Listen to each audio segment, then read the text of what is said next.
Bismillahirrahmanirrahim. Alhamdulillahi rabbil alamin. Wa bihi nasta'inu ala umuri dunya waddin. Wassalatu wassalamu ala rasulina Muhammad ibni Abdullah wa ala alihi wa ashabihi wa man walah, amma ba'd. Alhamdulillah alladzi bi ni'matihi tatimmus shalihat, yang mana dengan karunia dan anugerah dari Allah Subhanahu wa taala maka sempurnalah segala amalan-amalan kebajikan.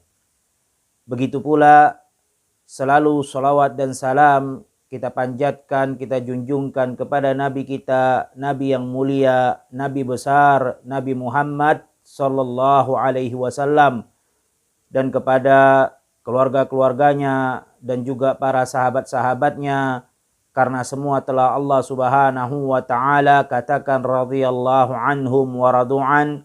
Allah telah ridha kepada mereka semua dan mereka semua pun telah ridha kepada Allah Subhanahu wa taala. Jemaah yang dirahmati Allah Subhanahu wa taala, insyaallah pada pertemuan kali ini kita akan melanjutkan kembali kajian kita pada kitab Al-Arba'in An-Nawawiyah, dan insya Allah kita akan masuk ke dalam hadis yang ketiga di dalam kitab Al-Arba'in An-Nawawiyah yang ditulis oleh Al-Imam An-Nawawi rahimahullahu ta'ala. Semoga Allah Subhanahu wa ta'ala merahmatinya. Qala al-muallif rahimahullahu ta'ala, berkata penulis yaitu Imam An-Nawawi, semoga Allah merahmatinya, al-haditsus salis, hadis yang ketiga di dalam kitab beliau Al-Arba'ina An-Nawawiyah, datang dari sahabat yang mulia an Abi Abdurrahman Abdullah bin Umar bin Khattab radhiyallahu taala anhuma qala sami'tu Rasulullah sallallahu alaihi wasallam yaqul. Hadis datang dari sahabat yang mulia yaitu Abu Abdurrahman Abdullah bin Umar bin Khattab, semoga Allah meridai keduanya. Ayah dan anaknya adalah sahabat Nabi sallallahu alaihi wasallam, yaitu Umar ibnul Khattab dan anaknya Abdullah ibn Umar. Berkata Abdullah ibn Umar, aku mendengar Rasulullah sallallahu alaihi wasallam bersabda, Bunyal Islamu ala khams. Islam itu dibangun atas 5 hal. Syahadah an la ilaha illallah wa anna muhammadar rasulullah, yaitu bersyahadat la ilaha illallah wa anna muhammadar rasulullah. Ini yang pertama. Yang kedua, wa iqamis shalah, menegakkan salat. Yang ketiga, wa ita'iz zakah, mengeluarkan zakat. Wal hajjul bait, dan yang keempat, berhaji ke rumah Allah Subhanahu wa taala, ke tanah haram Makkatul Mukarramah. Dalam riwayat yang lain dikatakan man istata'a ilaihi sabila, bagi siapa yang mampu untuk menunaikannya. Dan yang terakhir yaitu yang kelima, wa shaumi Ramadan, dan berpuasa di bulan Ramadan yang Allah Subhanahu wa taala wajibkan. Hadis ini riwayat Imam Bukhari dan Imam Muslim. Jemaah sekalian yang dirahmati Allah Subhanahu wa taala, hadis yang ketiga ini adalah pelengkap di hadis yang kedua yang sudah kita sampaikan di pertemuan yang lalu. Hadis yang kedua di dalam kitab Al-Arba'in An-Nawawiyah yang juga disebut dengan haditsul Jibril, yang mana malaikat Jibril menjelma menjadi seorang pemuda kemudian bertanya kepada Rasulullah sallallahu alaihi wasallam tentang 3 hal, yaitu tentang Islam, tentang iman, juga tentang ihsan. Kemudian dijawab oleh Nabi Shallallahu Alaihi Wasallam sebagaimana yang telah kita ketahui, yaitu Islam rukunnya ada 5 dan iman rukunnya ada 6. Begitu juga ihsan adalah beribadah kepada Allah Subhanahu wa taala seolah-olah kita melihat Allah Subhanahu wa taala. Tetapi kalau kita tidak bisa melihat Allah, maka ketahuilah Allah Subhanahu wa taala Maha melihat hamba-hambanya. Jemaah sekalian yang dirahmati Allah Subhanahu wa taala, hadis yang ketiga ini di sini Rasulullah Shallallahu Alaihi Wasallam mengumpamakan Islam itu atau rukun Islam seperti satu bangunan, atau lebih tepatnya kata para ulama seperti satu tenda atau kemah yang memerlukan kepada 5 tiang. Sebagaimana kita tahu, kalau tenda yang berbentuk persegi atau berbentuk kotak, yang biasanya di sebelah kiri itu ada 2 tiang, dan di sebelah kanan ada 2 tiang, dan di tengah ada tiang untuk menegakkan tenda tersebut. Jadi tiangnya totalnya ada 5. Jemaah sekalian yang dirahmati Allah Subhanahu wa taala, yaitu tiang syahadat la ilaha illallah wa anna Muhammadar Rasulullah, kemudian tiang salat, tiang zakat, tiang haji, dan tiang puasa. Tetapi ketahuilah, Islam bukan hanya salat saja, Islam bukan hanya puasa saja, Islam bukan hanya haji saja, begitu juga bukan hanya mengeluarkan zakat saja, bukan hanya bersyahadat la ilaha illallah wa anna Muhammadar Rasulullah saja. Memang ini adalah inti daripada Islam, tetapi ketahuilah, layaknya sebagaimana kata Rasulullah Shallallahu Alaihi Wasallam, yaitu sebuah bangunan. Memang apabila bangunan itu telah tegak, pondasinya telah kokoh, begitu juga tiang-tiangnya telah mencukupi, memang itu sudah disebut dengan bangunan. Tetapi ketahuilah, makin indah bangunan tersebut, makin lengkap bangunan tersebut, di dalamnya ya lengkap dengan perabotan-perabotan, aksesoris-aksesoris, begitu juga perlengkapan daripada masak, dapur, ya, perlengkapan daripada ruang tamu, ruang tempat tidur, kamar, dan lain-lainnya. Maka makin lengkap perabotan yang ada di dalam bangunan tersebut atau rumah tersebut, maka makin indahlah rumah tersebut. Maksudnya jemaah sekalian yang dirahmati Allah Subhanahu wa taala, jangan kita mengira bahwasannya Islam itu hanya syahadat, hanya sholat, hanya puasa, hanya haji, begitu juga mengeluarkan zakat. Sudah, itu saja Islam. Tidak. Islam itu sangatlah luas. Berbakti kepada kedua orang tua juga bagian daripada Islam. Begitu juga kita senyum kepada saudara kita juga bagian daripada Islam. Begitu juga kita mengeluarkan sedekah yang hukumnya sunnah juga itu bagian daripada Islam. Jadi Islam itu sangatlah banyak sekali, sehingga makin lengkap kita mendatangkan keislaman kita ketika menghadap Allah Subhanahu wa taala, makin lengkap perabotan yang ada di dalam satu bangunan itu, maka makin baguslah pula ya bangunan tersebut. Walaupun tetap kita katakan inti daripada Islam adalah rukun Islam yang sudah kita sebutkan di awal tadi, yaitu ada 5 hal. Jamaah sekalian yang dirahmati Allah Subhanahu wa taala, sepakat para ulama. Tadi kita sudah sampaikan ya, Rasulullah Shallallahu Alaihi Wasallam mengumpamakan Islam itu seperti bangunan yang memiliki 5 tiang. Dan istilah tentang tiang ini memang datangnya dari Nabi Shallallahu Alaihi Wasallam, sebagaimana kata Rasulullah Shallallahu Alaihi Wasallam, wa amuduhus shalah, salat itu adalah tiang agama. Sehingga mereka para ulama sepakat bahwasannya tiang yang paling pertama dan utama dan yang menentukan kepada tiang-tiang yang lain adalah tiang yang pertama, yaitu syahadat la ilaha illallah. Dan para ulama mengumpamakannya adalah tiang yang berada di tengah. Kalau itu sebuah bangunan seperti tenda ataupun kemah, yang di sebelah kiri ada 2 tiang, di sebelah kanan ada 2 tiang, dan di tengah ada 1 tiang. Nah, tiang yang di tengah itu adalah tiang syahadat la ilaha illallah wa anna Muhammadar Rasulullah. Itu adalah tiang yang pertama, utama, dan yang diprioritaskan dan yang menjadi penentu untuk tiang-tiang yang lainnya.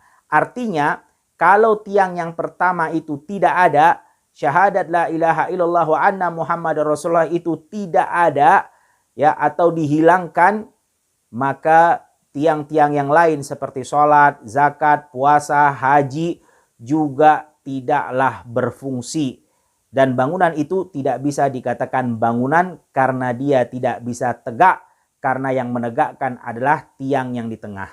Oleh karena itu, jangan sampai kita terkecoh.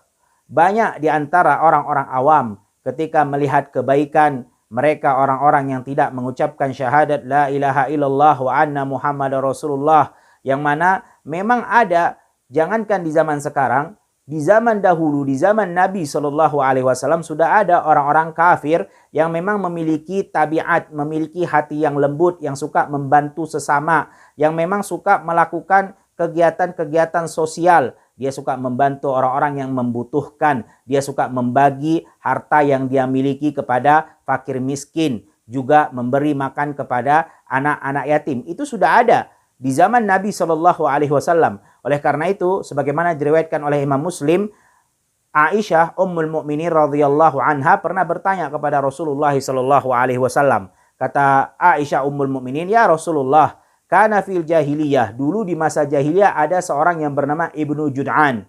Kana yasilur rahim wa yut'imul miskin, fahadzaka nafi'uhu." Kata Aisyah Ummul Mukminin radhiyallahu anha, dia itu Ibnu Jud'an di masa jahiliyah itu suka menyambung tali silaturahim, memberi makan orang-orang miskin. Apakah itu bermanfaat untuk dia nanti di hari kiamat? Apa jawaban Nabi SAW?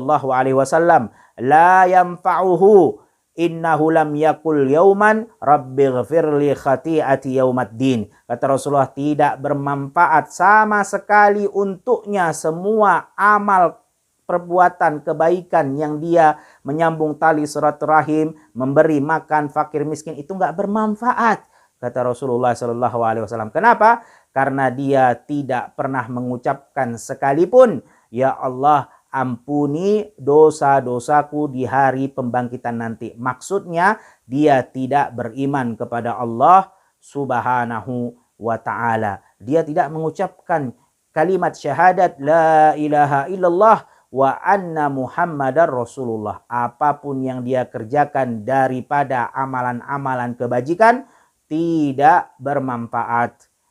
Begitu juga sholat yang dia kerjakan beribu-ribu kali sholat. Begitu juga zakat yang dia keluarkan bermiliar-miliar harganya atau harta yang dia zakatkan. Begitu juga puasa yang dia kerjakan, haji yang dia tunaikan. Kalau tidak bersyahadat, maka tidak bermanfaat sama sekali. Itulah maksud kata para ulama, bahwasannya tiang yang pertama, yang utama, yang menjadikan prioritas dan yang menentukan manfaat tiang-tiang yang lain adalah syahadat la ilaha illallah wa anna Muhammadar Rasulullah. Sehingga jamaah sekalian yang dirahmati Allah Subhanahu wa ta'ala, kita harus ketahui bahwasannya orang yang tidak beriman kepada Allah Subhanahu wa ta'ala adalah orang yang paling jahat yang ada di atas muka bumi ini.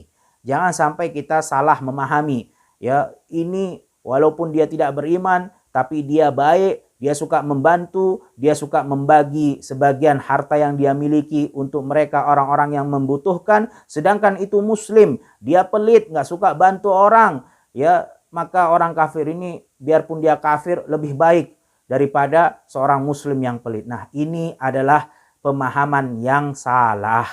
Jangan sampai kita salah paham. Ketahuilah, orang kafir adalah orang yang paling jahat yang ada di atas muka bumi ini. Kenapa jamaah sekalian yang dirahmati Allah Subhanahu wa ta'ala? Karena kezoliman itu besar kecilnya tergantung siapa yang dia zolimi. Makin besar zat ataupun sesuatu yang dia zolimi itu posisinya makin tinggi, maka makin besar pula kezoliman. Contohnya, kita memiliki teman karib, teman yang sangat dekat, yang suka membantu kita. Suatu hari kita curangi, ya, suatu hari kita jahati dengan kita mengambil haknya. Itu teman baik kita, suka membantu kita. Maka itu disebut dengan kezoliman, dan itu nggak boleh. Dan kezoliman itu dimanapun dan kapanpun, kepada siapapun tidak boleh dikerjakan.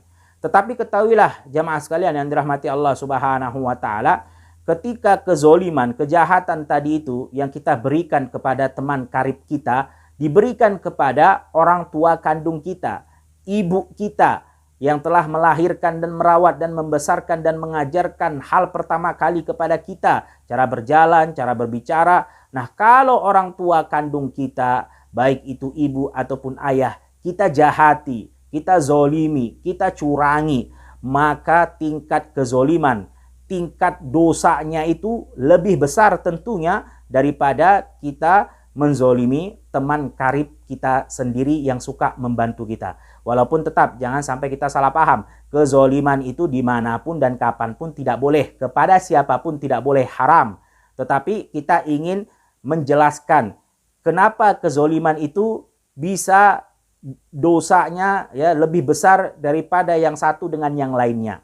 Yaitu tergantung siapa yang dia zolimi. Ketika kita menzolimi orang tua kandung kita, maka zolimnya itu, dosanya itu lebih besar. Kenapa? Karena orang tua kandung kita, ibu dan ayah kita, itu jasanya, kebaikannya lebih banyak kepada diri kita dibandingkan teman karib kita tadi.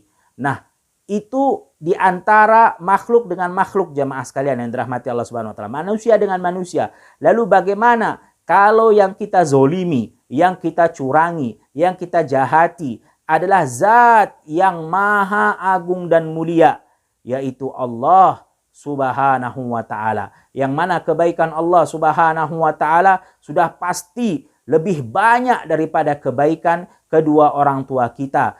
Karena betul, orang tua kita yang melahirkan, yang merawat, tetapi ketahuilah semua yang kita perlukan daripada udara, darah, sampai keperluan kita ketika kita masih berada di rahim ibu kita, itu sebenarnya Allah Subhanahu wa taala yang berikan. Memang betul melalui perantara ibu kita, tetapi semua yang menyiapkannya, yang memberikannya, bahkan sampai kita menjadi manusia seperti ini besarnya, itu adalah Allah Subhanahu wa taala. Lalu Allah Subhanahu wa taala hanya mengatakan, "Wa ma khalaqtul jinna wal insan illa liya'budun." Tidaklah aku menciptakan kalian wahai manusia dan jin kecuali ibadahilah Allah Subhanahu wa taala, yaitu untuk beribadah kepada Allah. Lalu kita tidak meyakini bahwasannya dia adalah Allah, kita tidak memberikan ibadah kepada Allah Subhanahu wa taala, malah kita mengambil sesembahan selain Allah Subhanahu wa taala. Kita menganggap bahwasannya ada yang menciptakan, ada yang menghidupkan selain Allah Subhanahu wa taala, maka kezoliman itu akan menjadi lebih besar dibandingkan kezoliman yang kita kerjakan kepada kedua orang tua kandung kita, begitu juga kepada teman karib kita. Itulah mengapa orang kafir adalah orang yang paling jahat yang ada di atas muka bumi ini. Oleh karena itu jamaah sekalian yang dirahmati Allah Subhanahu wa taala, ketika kita berbicara tentang agama, maka kita perlu memakai kacamata agama, kacamata syariat, agar terlihat dari mana sisi buruknya. Kenapa agama sangat mengatakan orang kafir itu adalah orang yang paling buruk yang ada di atas muka bumi ini?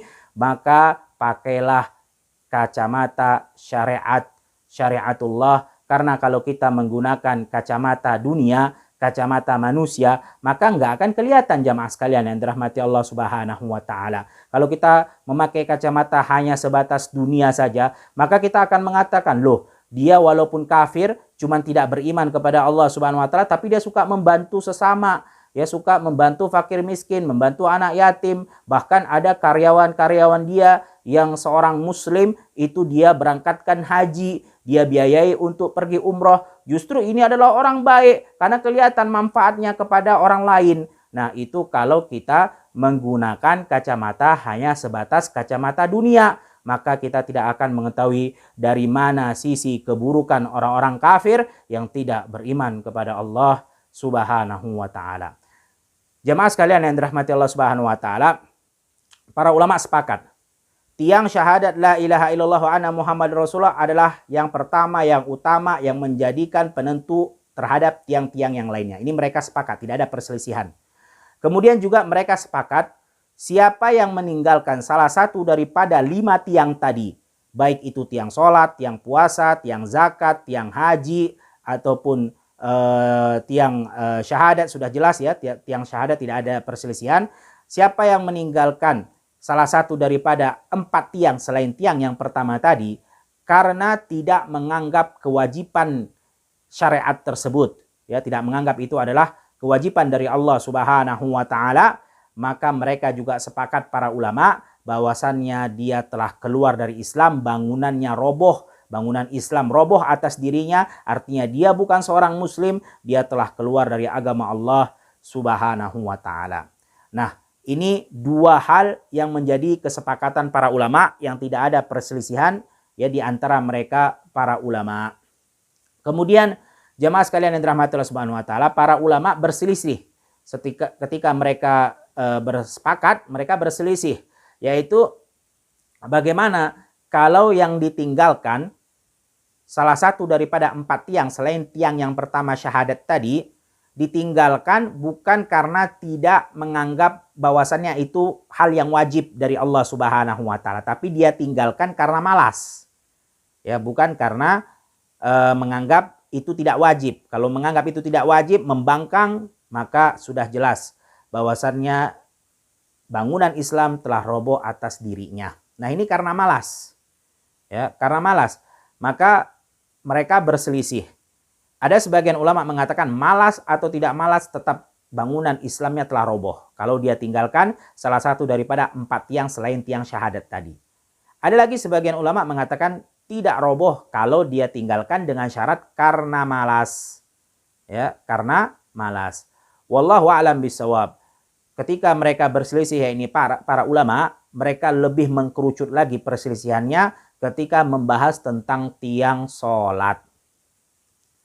Jemaah sekalian yang dirahmati Allah Subhanahu wa taala, yang pertama tadi sudah kita sampaikan, jelas para ulama tidak ada perselisihan ya bagi mereka yang meninggalkan karena tidak menganggap kewajiban salah satu daripada 4 tiang yang Allah Subhanahu wa taala wajibkan, karena membangkang atau tidak menganggap itu adalah perihal yang wajib, maka jelas dia telah kufur, keluar dari agama Allah Subhanahu wa taala. Dan ini ada orang-orang seperti itu, ya, orang-orang yang mengatakan dirinya telah sampai pada derajat hakikat, ya sudah tidak sama lagi dengan orang-orang awam, dia sudah tidak mengapa lagi tidak mengerjakan sholat karena dia menganggap dirinya sudah menjadi wali Allah.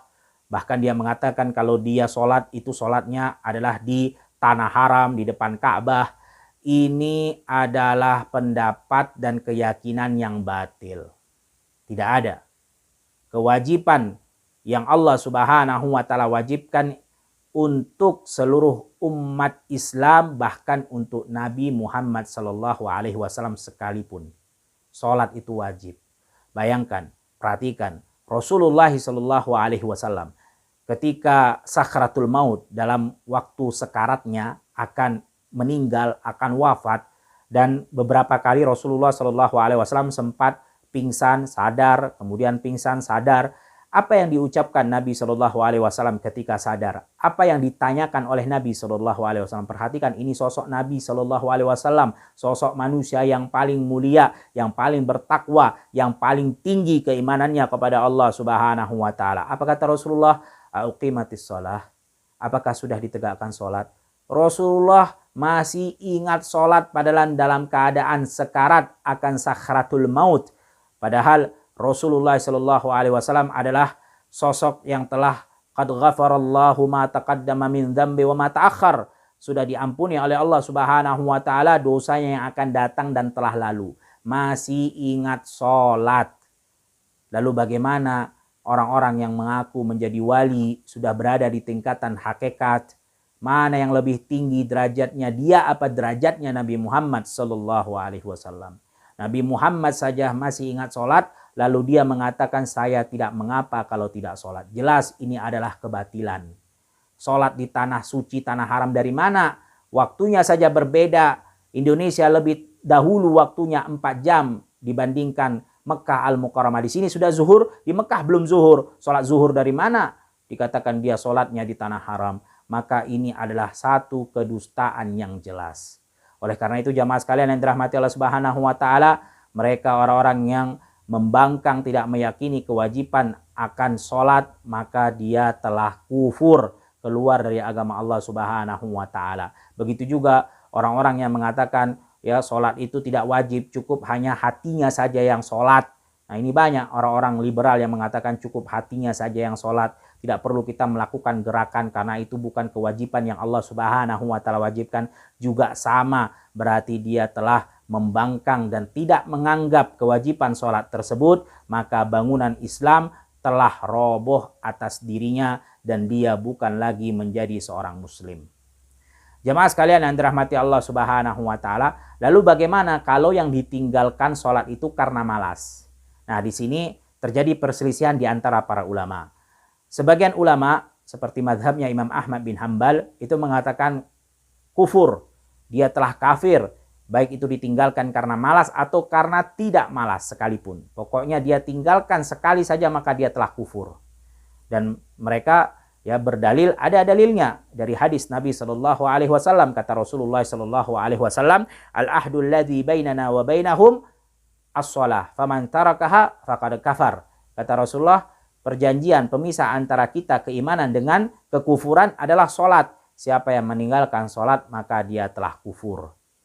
Kemudian juga dalil yang lain sebagaimana kata Rasulullah sallallahu alaihi wasallam, bainar rajul awil kufri ya bainar rajul awil syirki bainar rajul wasyirki awil kufri as-shalah faman tarakaha faqad kafar.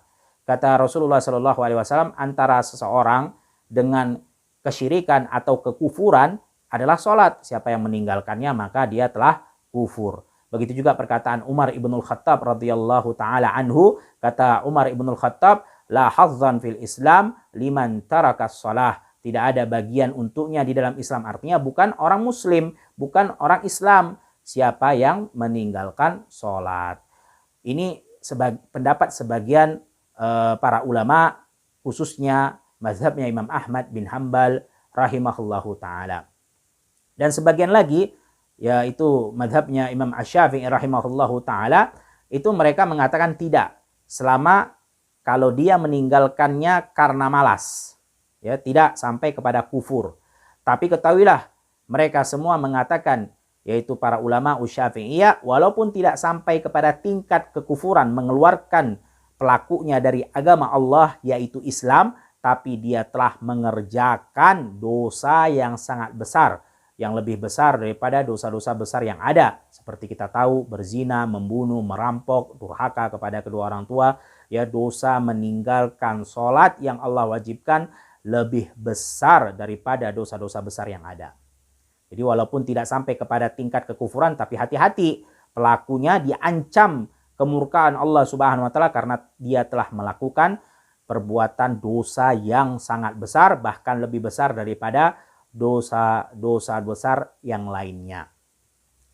Wallahu a'lam bisawab. Sehingga para ulama Syafi'iyah mereka menakwilkan ya dalil-dalil tadi yang disampaikan tentang hadis-hadis yang sahih tentang meninggalkan sholat. Mereka semua mengatakan yang dimaksud bukan kufur akbar, tetapi kufrun duna kufrin, yaitu kufur asghar, yaitu kufur yang tidak sampai mengeluarkan pelakunya dari agama Allah Subhanahu wa taala. Wallahu a'lam bisawab. Tetapi yang kita rojihkan sebagaimana disebutkan oleh Syekh Ibnu Utsaimin rahimahullahu taala, bahwasannya maksudnya dia kufur itu kalau dia meninggalkannya yang pertama karena malas dan dia meninggalkan secara keseluruhan, barulah dikatakan dia telah kufur. Contohnya dia tidak sholat sama sekali dalam hari itu, tidak sholat sekalipun, bahkan juga disebutkan tidak sholat mingguan yaitu Jumat, bahkan tidak sholat juga sholat tahunan yaitu Idul Adha dan Idul Fitr. Maka kalau orang seperti itu jelas ya, kalau dia sama sekali tidak sholat, walaupun dia tinggalkan karena malas, bukan karena ya meyakini bahwasannya meninggalkan sholat itu diperbolehkan atau menghalalkan untuk meninggalkan sholat. Dia malas tapi seluruh sholat dia tidak kerjakan, maka yang seperti ini jelas telah kufur, telah keluar dari agama Allah Subhanahu wa taala. Kemudian jamaah sekalian yang dirahmati Allah Subhanahu wa taala, ketika seseorang telah keluar dari agama Allah, keluar dari Islam, maka ada konsekuensinya. Bukan begitu saja sembarangan-sembarangan berarti dia telah kafir, ya sudah ya dia kafir. Ada konsekuensinya, hati-hati. Yang pertama, kalau dia mati berarti tidak disolatkan. Di masa hidupnya saja dia tidak mau sholat, untuk apa orang kemudian setelah dia mati orang capek untuk nyolatkan dia. Kemudian juga tidak dikuburkan di perkuburannya kaum muslimin. Dikuburkan di mana? Terserah, di agama yang lain. Mau ditaruh di jurang atau di agama selain agama Islam, terserah. Kemudian juga apabila dia menyembelih hewan, maka hewannya yang dia sembelih itu tidak boleh dimakan oleh orang Islam karena itu bangkai. Karena kita hanya memakan dari sesembelihan seorang muslim. Begitu juga ketika ada anak wanitanya yang akan menikah, maka dia tidak sah untuk menjadi wali nikahnya, karena seorang muslimah tidak boleh mengambil wali nikah kecuali muslim. Begitu pula kata Rasulullah SAW, man baddala dinahu faqtuluh. Siapa yang mengganti agamanya maka dibunuh. Nah, ini nggak main-main jamaah. Menunjukkan apa? Menunjukkan agama Islam adalah bukan agama tempat bermain-main. Memang betul, Islam tidak memaksa seseorang untuk masuk ke dalam Islam. La ikraha fid din, tidak ada paksaan untuk masuk ke dalam agama Islam. Tetapi bagi yang telah memeluk agama Islam, masuk ke dalam agama Islam, maka ketahuilah Islam adalah bukan tempat main-main. Ya, keluar masuk, ada konsekuensi, ada ya yang harus dia kerjakan daripada kewajiban-kewajiban yang Allah Subhanahu wa taala wajibkan. Nah, itu pembahasan tentang perselisihan para ulama mengenai sholat yang meninggalkan karena malas atau yang meninggalkannya karena tidak malas, yaitu pembangkangan dan tidak meyakini bahwasannya sholat itu adalah wajib. Dan juga mereka berselisih di tiang-tiang yang lain seperti tiang zakat, tiang puasa, tiang haji. Tapi sebagaimana yang telah kita rojihkan, wallahu a'lam bisawab, bagi yang meninggalkannya karena malas, ya, maka dia tidaklah sampai kepada tingkat kekufuran mengeluarkan pelakunya dari agama Allah Subhanahu wa taala. Tapi ketahui juga dia telah melakukan dosa yang sangat besar, lebih besar daripada dosa-dosa besar yang lainnya. Kemudian jamaah sekalian yang dirahmati Allah Subhanahu wa taala, Ibnu Rajab Al-Hambali juga menyampaikan beberapa faedah bagi siapa yang meninggalkan salah satu daripada tiang-tiang tadi, selain daripada tiang yang pertama yaitu syahadat la ilaha illallah anna Muhammad Rasulullah, yang meninggalkannya contohnya dia meninggalkan salah satu daripada 4 tiang. Dia sholat, dia puasa, tapi dia nggak zakat, tapi dia naik haji, ya. Atau sebaliknya, dia puasa, kemudian dia zakat, dia naik haji, tapi dia nggak mau sholat karena malas, ya, bukan karena tidak menganggap kewajiban tiang-tiang tersebut. Nah, apabila dia meninggalkan salah satu daripada tiang dan mengerjakan tiang-tiang yang lainnya selain daripada tiang yang pertama tadi syahadat, maka kata Al-Imam Ibnu Rajab Al-Hambali, tiang-tiang yang lain yang dia kerjakan tetap sah, diterima oleh Allah Subhanahu wa taala, tapi ketahuilah tidak memiliki pahala sama sekali. Lantaran apa? Lantaran dia meninggalkan salah satu daripada tiang-tiang tersebut walaupun yang lainnya dia kerjakan. Jadi antara tiang pertama atau antara tiang kedua, ketiga, keempat, begitu juga tiang-tiang yang lainnya yang ada di dalam rukun Islam tadi yang kita sampaikan di awal tadi, itu memiliki keterikatan. Dan ini ada dalilnya. Satu amal ibadah apabila ditinggalkan akan mempengaruhi ibadah yang lain yang dia kerjakan. Ada dalilnya. Sebagaimana disebutkan di dalam hadis yang sahih, man syaribal khamra lam tuqbal salatuhu arba'ina yauman. Kata Rasulullah SAW, siapa yang meminum khamar, yang memabukkan, maka tidak diterima sholatnya 40 hari. Begitu juga hadis yang sahih yang lain, kata Rasulullah SAW, man ata kahinan au arrafan lam tuqbal salatuhu arba'ina yauman. Siapa yang mendatangi dukun, orang yang tidak normal, ya, maka tidak akan diterima sholatnya selama 40 hari. Perhatikan, satu perbuatan yaitu meminum khamar mempengaruhi sholatnya, ibadah yang lain. Begitu juga satu perbuatan mendatangi dukun dan juga para tidak normal mempengaruhi ibadah yang lain, yaitu sholatnya. Nah, itu jamaah sekalian yang dirahmati Allah Subhanahu wa taala, dalil yang disampaikan oleh Al-Imam Ibnu Rajab Al-Hambali tentang sangkut pautnya satu amalan dengan amal ibadah lainnya. Kemudian jamaah sekalian yang dirahmati Allah Subhanahu wa taala, Rasulullah SAW mengatakan tiang yang pertama adalah syahadat la ilaha illallah wa anna Muhammadar Rasulullah. Maka ketahuilah jamaah sekalian yang dirahmati Allah Subhanahu wa taala, kalimat la ilaha illallah ini adalah kalimat yang luar biasa, yang memiliki konsekuensi, ya, memiliki tuntutan yang harus kita kerjakan. Jadi dia bukan hanya kalimat-kalimat biasa begitu aja diucapkan la ilaha illallah wa anna muhammadar rasulullah, tapi kita tidak tahu maksud dan tujuannya, yang harus kita kerjakan apa, yang harus kita tinggalkan apa daripada mengucapkan kalimat tersebut. Maka penting kita ketahui ayuhal muslimun rahimani wa rahimakumullah. La ilaha illallah ini adalah kalimat dari bahasa Arab. Jadi bukan bahasa Indonesia. Sehingga penting kita mengetahui arti dan makna dan maksudnya dari bahasa Arab juga. Karena yang memahami bahasa Arab adalah bahasa Arab itu sendiri. Sehingga jamaah sekalian yang dirahmati Allah Subhanahu wa taala, banyak di antara kaum muslimin khususnya di negeri kita ini yang memahami dan mengartikan la ilaha illallah itu artinya tidak ada Tuhan selain Allah. Nah, ini adalah pengartian yang kurang tepat.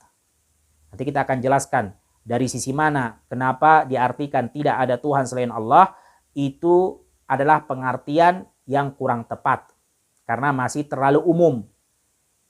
Jemaah sekalian yang dirahmati Allah Subhanahu wa taala, memang terjadi perselisihan di antara para ulama. Tetapi ketahuilah, tadi kita sudah sampaikan, la ilaha illallah itu adalah kalimat bahasa Arab. Sehingga kalau kita mau mengetahui apa arti dan maknanya, maka kita harus melihat dari segi bahasa Arab.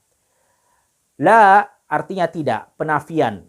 Ya, ilah ini jamaah sekalian yang dirahmati Allah Subhanahu wa taala, kalau dalam bahasa Arab itu ada namanya wazan, timbangan.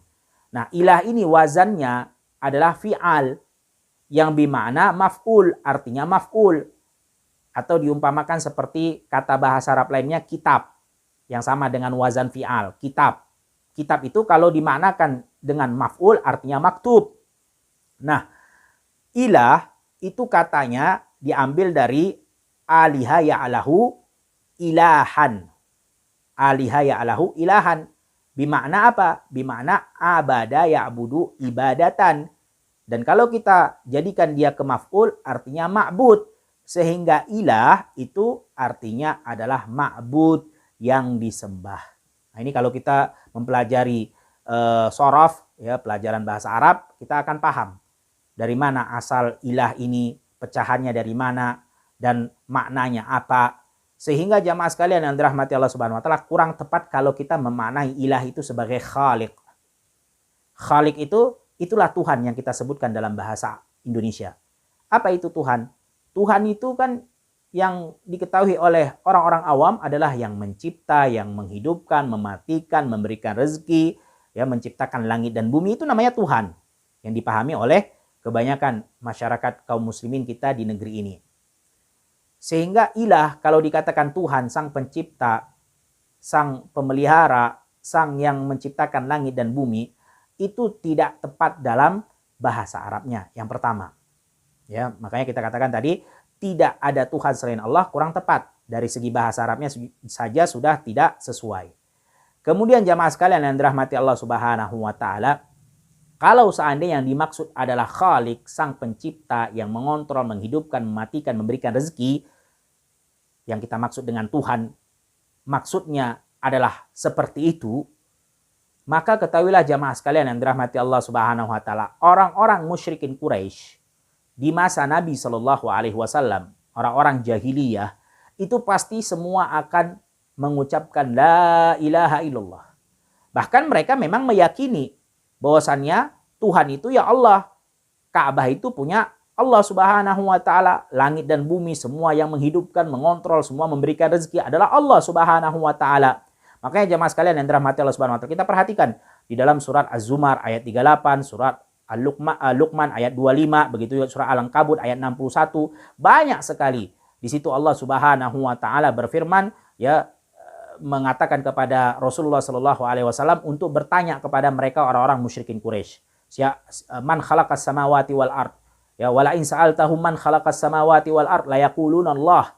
Wahai Muhammad, kalau kau bertanya kepada mereka orang-orang musyrikin Quraisy, orang-orang jahiliyah, siapa yang menciptakan langit dan bumi? Mereka semua serempak mengatakan Allah. Artinya mereka itu paham bahwasannya Allah itu Tuhan. Allah itu yang menciptakan, Allah itu yang menghidupkan dan mematikan. Bahkan mereka sering di dalam ucapan-ucapan mereka bersumpah dengan nama Wallah. Mereka membawa nama Allah Subhanahu wa taala. Bahkan mereka mengatakan bahwasannya Ka'bah itulah Harab. Ka'bah itu punya Allah Subhanahu wa taala. Tapi kenapa mereka tidak mau mengucapkan la ilaha illallah, yang mana mereka dikatakan adalah orang musyrik? Karena mereka tahu maksud la ilaha illallah itu bukan hanya meyakini bahwasannya Allah itu sebagai Tuhan, tapi juga kita harus hanya memberikan ibadah kepada Allah Subhanahu wa taala semata.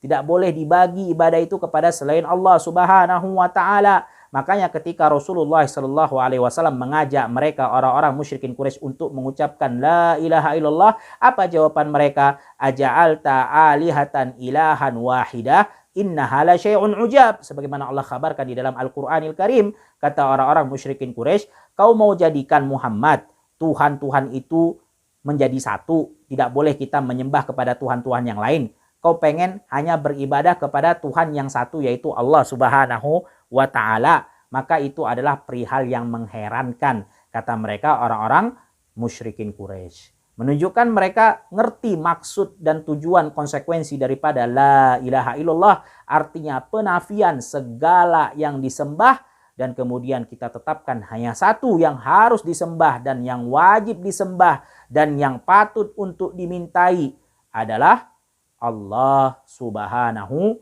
wa ta'ala. Itu yang mereka tidak mau, ya. Karena mereka menganggap berhala-berhala mereka, patung-patung yang mereka sembah itu sudah bagian daripada tradisi, sudah lama mereka mengerjakan. Itu adalah ajaran yang benar bagi mereka. Karena itu adalah budaya dan tradisi mereka. Tidak mungkin ditinggalkan ajaran nenek moyang itu, kata mereka. Oleh karena itu jamaah sekalian yang dirahmati Allah Subhanahu wa ta'ala, maka masih terlalu umum, masih terlalu mujmal, dan tidak sesuai dengan apa yang dituntut dan apa yang diinginkan daripada la ilaha illallah. Sehingga kalau kita mengatakan tidak ada Tuhan selain Allah, kurang tepat. Tapi kalau kita mengatakan tidak ada yang patut disembah, tidak ada yang patut diibadahi yang hak kecuali Allah Subhanahu wa ta'ala. Artinya kita tiadakan semua yang disembah selain Allah. Karena banyak orang-orang yang menyembah kepada selain Allah. Menyembah Nabi Isa, dianggap sebagai anak Tuhan. Ya, Uzair, kata orang-orang Yahudi, Uzair ibnullah. Uzair itu adalah anak Allah. Ya, kemudian meminta kepada kuburan-kuburan, kepada wali-wali yang sudah mati, mengkeramatkan sebagian-sebagian tempat. Nah, ini jamaah sekalian yang dirahmati Allah Subhanahu wa ta'ala. Ini alasan yang kedua. Yang pertama tadi tidak sesuai dengan makna di dalam bahasa Arab. Ilahan diartikan dengan khaliqan, yaitu Tuhan. Kemudian yang kedua tadi masih terlalu mujmal, masih terlalu umum kalau kita mengatakan tidak ada Tuhan selain Allah. Karena yang dimaksud daripada la ilaha illallah adalah penafian dan pengisbatkan. Kemudian yang ketiga juga kalau kita mengatakan, alasan yang ketiga mengatakan tidak ada Tuhan selain Allah, maka akan dibantah oleh agama-agama lain. Mereka mengatakan kami punya Tuhan selain Allah, seperti orang Hindu, orang Buddha, kami punya dewa pemelihara, dewa kematian, kami punya dewa bumi, dewa langit, ya. Ini adalah semua Tuhan-Tuhan kami. Kenapa kalian mengatakan tidak ada Tuhan kecuali Allah? Ini banyak nama-nama Tuhan-Tuhan kami. Nah, oleh karena itu kita katakan, ya, itu adalah Tuhan-Tuhan kalian yang kalian sembah. Tetapi la ilaha illallah maksud dan maknanya adalah menafikan segala yang kalian sembah selain Allah. Dan kami hanya mengisbatkan, ya, menetapkan yang patut diibadahi dan dimintai adalah Allah Subhanahu wa ta'ala. Sehingga kita tidak boleh memberikan ibadah kita kepada selain Allah. Seperti sesembelihan kita nggak boleh kita berikan kepada selain Allah. Seperti doa kita nggak boleh kita berikan kepada selain Allah Subhanahu wa ta'ala. Seperti khauf, roja, tawakal, kita tidak boleh berikan kepada selain Allah Subhanahu wa ta'ala. Karena itu ibadah. Apa sih ibadah itu? Ibadah itu kata Ibnu Taimiyah rahimahullahu ta'ala, ismun jami'un likulli ma yuhibbullah wa yarda minal aqwali wal af'al al-zahirah wal batinah. Namanya ibadah itu semua ungkapan yang jelas di situ ada kecintaan dan keridhaan Allah, baik itu bentuknya ucapan atau perbuatan anggota tubuh, baik yang kelihatan atau yang nggak kelihatan. Maka kalau di situ ada kecintaan dan keridhaan Allah, itu namanya ibadah. Kalau itu ibadah berarti tidak boleh diberikan kecuali hanya kepada Allah Subhanahu wa ta'ala. Nah, itu dia jamaah sekalian yang dirahmati Allah Subhanahu wa taala, maksud yang benar, makna yang benar yang harus kita pahami, yang harus kita kerjakan ketika kita mengatakan la ilaha illallah. Kemudian wa anna Muhammadan abduhu wa rasuluh. Dalam riwayat yang lain ditambah wa anna Muhammadan abduhu wa rasuluh. Muhammad itu adalah hamba Allah dan rasulnya. Nah, di sini jamaah sekalian yang dirahmati Allah Subhanahu wa taala, penting kita ketahui ketika kita mengatakan wa anna Muhammadan abduhu, berarti kita harus meyakini yang pertama bahwasannya Nabi Muhammad sallallahu alaihi wasallam adalah hamba Allah. Dia manusia sama seperti kita. Dia perlu terhadap makan, minum, menikah, tidur, dia menangis dan tertawa, dia juga terluka, dia lapar dan kenyang, sama seperti manusia biasanya. Tetapi ketahuilah, dia manusia biasa, betul. Tetapi dia tidak sama dengan manusia-manusia yang lain. Kenapa? Karena abduhu, tapi dia juga Rasulullah, utusan Allah Subhanahu wa taala. Ini harus kita pahami. Ya, kita meyakini bahwasannya Rasulullah itu adalah makhluk, manusia. Dia bukan anak Tuhan. Dia tidak mengetahui perkara gaib. Makanya disebutkan dalam surat Al-A'raf ayat 88. Qul la amliku li nafsi naf'an wala qul la amliku li nafsi naf'an wala dharra illa ma syaa Allah. Kata Allah Subhanahu wa taala, katakan wahai Muhammad kepada mereka, engkau tidak memiliki manfaat dan mudarat kecuali apa yang Allah kehendaki. Walau kuntu a'lamul ghaib lastakthartu minal khair wa ma massani minas su'. Katakan kata Allah Subhanahu wa taala, kalau seandainya engkau tahu masalah gaib, maka engkau niscaya akan berharap kebaikan terus terhadap dirimu dan tidak akan menimpamu keburukan. Buktinya menimpa diri Nabi Shallallahu Alaihi Wasallam keburukan ketika di perang Uhud, bocor kepalanya, patah gigi gerahamnya. Kalau seandainya Rasulullah Shallallahu Alaihi Wasallam mengetahui perkara gaib, niscaya dia akan menghindari perkara keburukan itu. Tidak ada manusia yang ingin kepalanya bocor, tidak ada manusia yang ingin gigi gerahamnya patah. Tetapi karena Rasulullah Shallallahu Alaihi Wasallam manusia biasa yang tidak mengetahui perkara yang gaib kecuali yang disampaikan oleh Allah Subhanahu wa taala, sehingga menimpa kepada dirinya hal keburukan tersebut. Tapi ingat, memang kita meyakini bahwasanya Rasulullah itu adalah manusia biasa, sama seperti kita, tapi juga jangan sampai kelewatan batas seperti orang-orang liberal yang mereka mengatakan, oh dia manusia biasa berarti hukumnya itu tidak mesti harus didengarkan selalu apa yang dia sampaikan, apa yang dia kabarkan, nggak mesti harus kita benarkan. Dan bahkan apa yang diwahyukan kepada Rasulullah itu sudah terlalu lama, sudah 1400 tahun lebih yang lalu, sehingga tidak bisa lagi kita terapkan di zaman kita sekarang ini. Harus direvisi itu Al-Qur'anil Karim, itu kata-kata orang liberal, ya. Yang direvisi bukan Al-Qur'an, tapi otakmu yang direvisi. Ketahuilah, dia manusia biasa, betul Rasulullah Shallallahu Alaihi Wasallam, tapi dia bukan sama dengan manusia yang lain. Kedudukannya adalah utusan Allah Subhanahu wa taala, sehingga ada konsekuensi yang harus kita kerjakan. Memang dia manusia biasa, tapi karena dia Rasulullah, artinya setiap kabar yang datang dari Nabi Shallallahu Alaihi Wasallam harus kita benarkan. Ini yang pertama konsekuensinya, mengucapkan wa anna Muhammadan abduhu wa rasuluh. Semua kabar yang datang dari Rasulullah itu harus kita katakan benar. Kemudian yang kedua, semua perintah yang diperintahkan Rasulullah Shallallahu Alaihi Wasallam harus dikerjakan. Dan yang ketiga, semua larangan yang dilarang oleh Nabi Shallallahu Alaihi Wasallam harus ditinggalkan. Dan yang terakhir, yang keempat, dan kita tidak beribadah kepada Allah Subhanahu wa taala kecuali harus dengan cara dan syarat yang diajarkannya, yaitu Nabi Muhammad Sallallahu Alaihi Wasallam. Jadi nggak bisa kita beribadah kepada Allah suka-suka, ya, seenak kita, yang ada di kepala ini. Pokoknya saya lebih cocok dengan cara begini. Nggak bisa begitu jamaah sekalian yang dirahmati Allah Subhanahu Wa Taala. Karena hancur agama lama-lama seperti itu. Ya, nanti akan ada orang yang mengatakan sholat berjamaah itu kan baik, ya 27 derajat keutamaannya. Nah, sholat sunnah juga baik. Ayolah kita combine sholat sunnah, yaitu sholat duha, ya, kita jadikan berjamaah bareng-bareng, kan kebaikan ditambah kebaikan tambah baik. Itu kalau akal pikiran kita. Nggak ada syariatnya sholat duha berjamaah bareng-bareng, nggak ada jamaah sekalian yang dirahmati Allah Subhanahu wa taala. Walaupun di akal pikiran kita itu bagus, baik dengan baik digabungkan makin baik. Itu kalau akal pikiran kita, tetapi kita sudah sampaikan konsekuensi dari mengatakan wa anna Muhammadar Rasulullah, berarti ibadah kita kepada Allah hanya boleh dikerjakan sesuai dengan cara ajaran yang diajarkan, dicontohkan oleh Nabi Muhammad sallallahu alaihi wasallam. Mungkin itu yang bisa kita sampaikan dari penjelasan hadis yang ketiga ini di dalam kitab Al-Arba'in An-Nawawiyah. Wallahu a'lam bissawab. Kita cukupkan sampai di sini. Subhanakallahumma wa bihamdika asyhadu an la ilaha illa anta astaghfiruka wa atubu ilaik.